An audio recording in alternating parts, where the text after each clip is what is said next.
tadi untuk pengukuran. Jadi pengukuran itu untuk mengukur bisa mengukur untuk domain sikap atau domain pengetahuan atau domain keterampilan itu misalnya.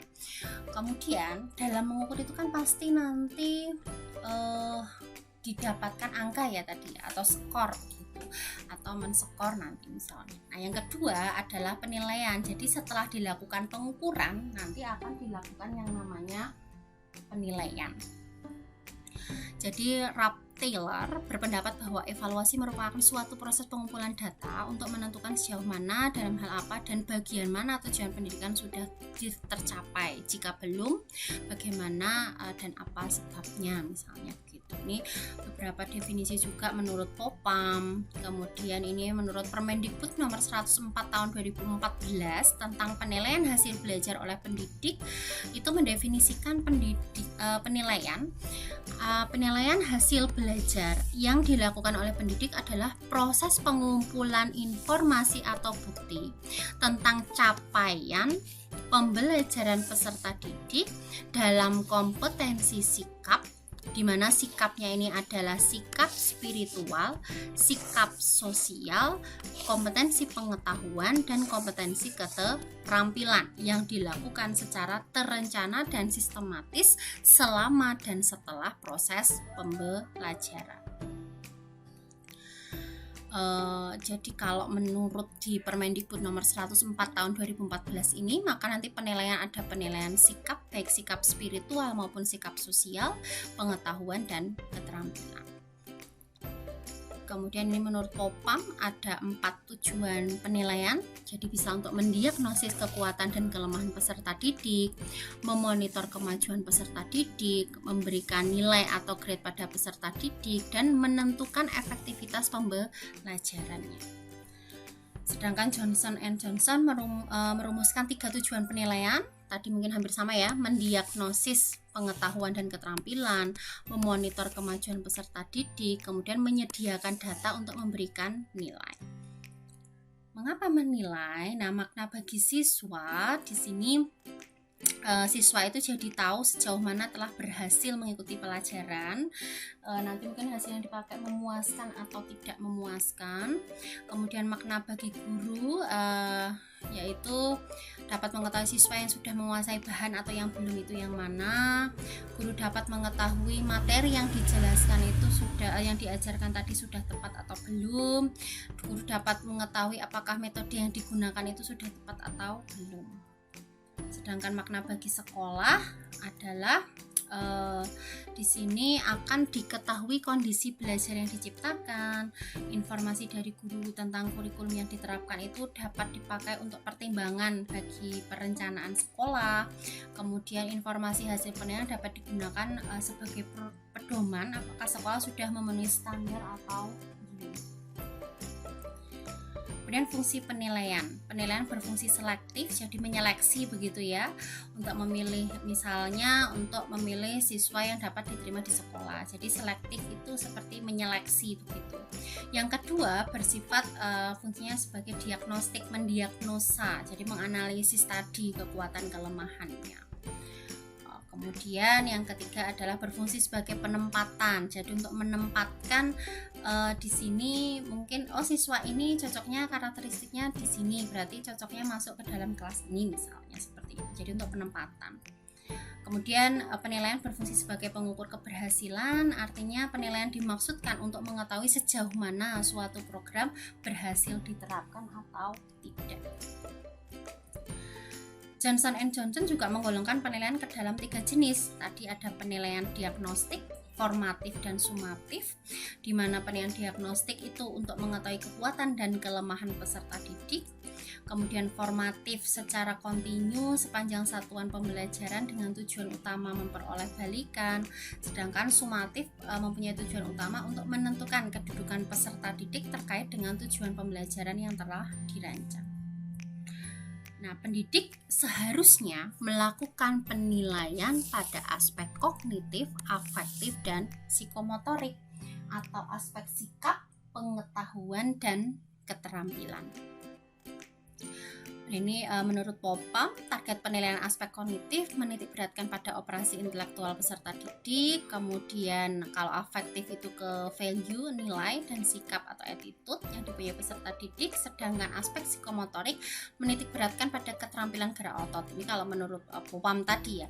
Tetapi yang namanya keterampilan ini ada keterampilan bertindak dan keterampilan berpikir. Nah, untuk nanti lebih jelasnya akan kita bahas pada pembahasan bagaimana menyusun instrumen penilaian untuk aspek kognitif, afektif maupun psikomotor. Ini ada menurut Permendikbud nomor 53 tahun 2015, ini ada beberapa fungsi dan tujuan penilaian. Intinya pada Permendikbud nomor 53 tahun 2015 ini juga menitik beratkan pada penilaian hasil belajar ini mencakup sikap, pengetahuan, dan keterampilan, itu sama. Sedangkan untuk Permendikbud nomor 23 tahun 2016, tujuan penilaian di sini adalah memantau dan mengevaluasi proses, kemajuan belajar dan perbaikan hasil belajar peserta didik. Kemudian penilaian hasil belajar oleh satuan pendidikan, penilaian hasil belajar oleh pemerintah bertujuan untuk menilai pencapaian kompetensi lulusan secara nasional. Ini ada beberapa prinsip penilaian menurut Permendikbud nomor 23 tahun 2016. Ada sahih, objektif, adil, terpadu, terbuka, menyeluruh dan berkesinambungan, sistematis, beracuan kriteria, akuntabel, seperti itu. Kemudian ini ciri-ciri penilaian dalam pendidikan. Yang pertama, penilaian dilakukan secara tidak langsung. Kemudian ini ada 7 indikator yang dapat dikategorikan sebagai petunjuk tentang tinggi rendahnya intelijensi seseorang. Jadi ada beberapa kemampuan begitu ya. Kemudian penilaian bersifat kuantitatif menggunakan simbol bilangan sebagai hasil pertama pengukuran. Kemudian setelah itu dapat diinterpretasikan ke dalam bentuk kualitatif. Kemudian penilaian pendidikan menggunakan unit-unit atau satuan-satuan yang tetap. Sedangkan yang keempat, penilaian pendidikan bersifat relatif, artinya tidak sama atau tidak selalu tepat dari satu waktu ke waktu lainnya. Kelima, penilaian pendidikan dapat terjadi kesalahan yang disebabkan berbagai faktor, misalnya tadi terletak pada alat ukurnya, pada orang yang melakukan penilaian, orang yang dinilai atau anak yang dinilai, dan situasi di mana penilaian berlangsung. Nah, situasi ini harus disetting, jadi tidak sembarangan ngerjakan LKS itu nanti dimasukkan ke penilaian misalnya. Nah, itu harus ada settingan-settingan tertentu sesuai dengan situasi atau penilaian itu situasinya harus seperti apa. Nah, penilaian sendiri di sini penilaian begitu merupakan kegiatan menafsirkan atau mendeskripsikan hasil pengukuran tadi. Penilaian adalah proses untuk mengambil keputusan dengan menggunakan informasi yang diperoleh melalui pengukuran hasil belajar, baik yang menggunakan instrumen tes maupun non tes. Jadi itu ya, seperti itu. Tadi ada penilaian yang bersifat formatif, kemudian di sini bersifat formatif itu artinya untuk mengetahui sejauh mana peserta didik menguasai materi ajar.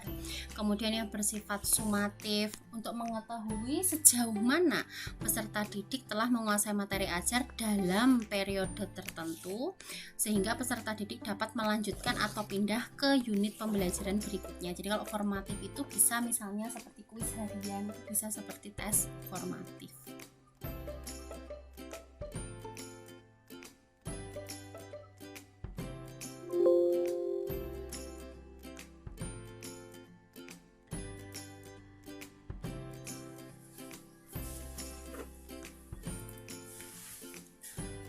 Untuk memperoleh data hasil penilaian yang akurat, otentik, dan bermakna, sebaiknya ini pendidik dapat menggunakan berbagai teknik penilaian secara komplementer atau saling melengkapi sesuai dengan kompetensi yang dinilai.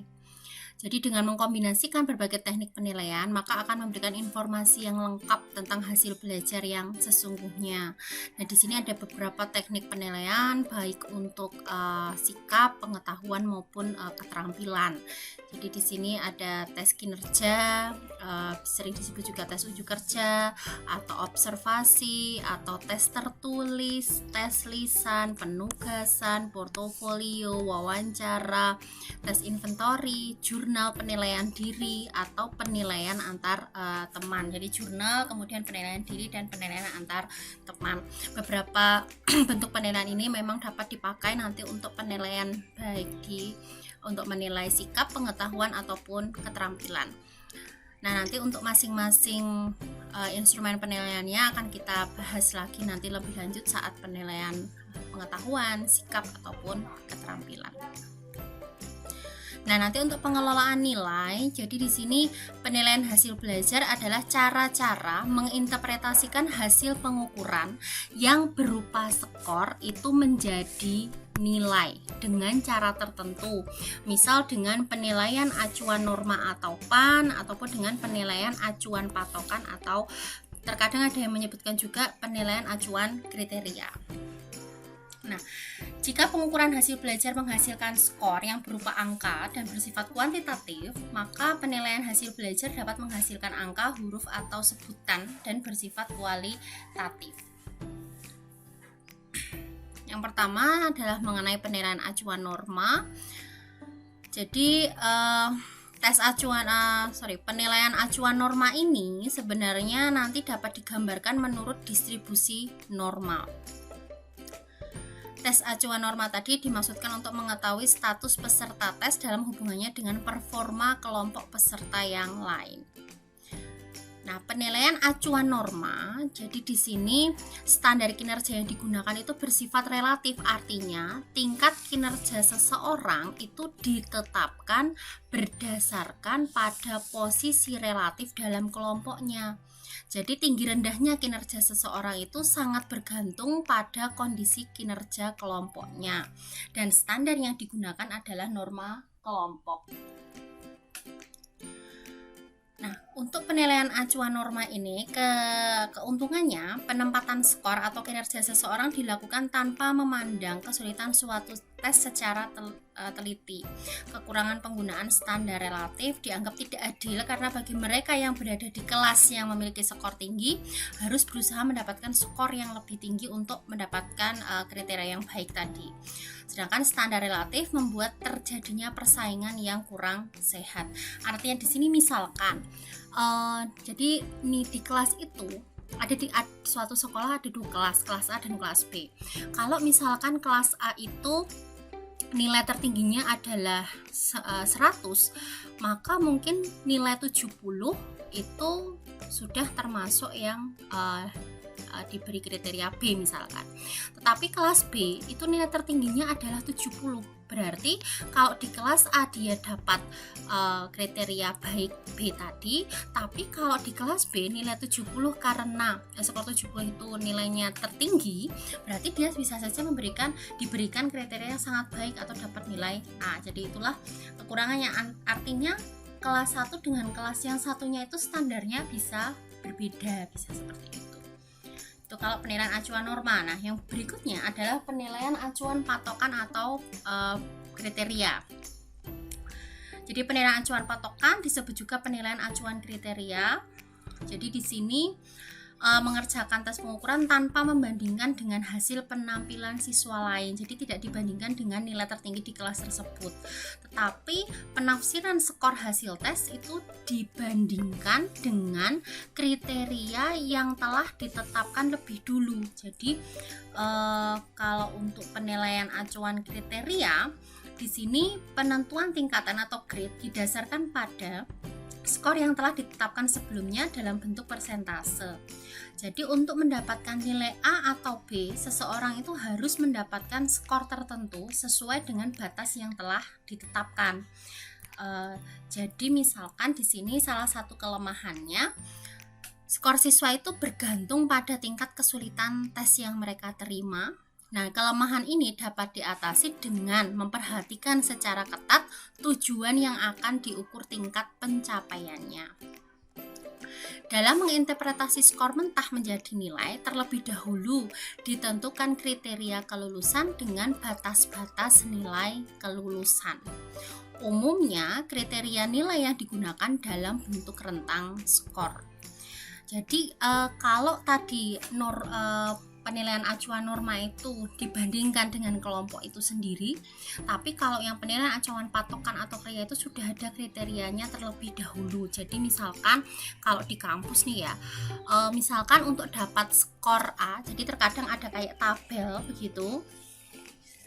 Jadi kalau mungkin kalian membaca di buku pedoman akademik, itu nanti biasanya di situ ada nilai, kemudian ada anggap saja tulisannya predikat. Nah, semisal nilai 90 sampai 100 itu misalkan A. Nanti misalnya nilai 81 sampai 89 itu nilai B. Bisa seperti ini, atau terkadang menuliskannya begini, 90 kurang dari sama dengan nilainya, misalkan nilainya X kurang dari sama dengan 100, itu dapat A. Nanti misalkan di sini kan 90 ya, anggap saja dari 81. Berarti dari 81 kurang dari sama dengan X, misalkan ini kurang dari 90. Nah, berarti gini misalnya dapat B. Nah, ini berarti ada kriteria atau ada batas tertentu. Nah, inilah penilaian seperti inilah itu yang dinamakan dengan penilaian acuan patokan atau penilaian acuan kriteria.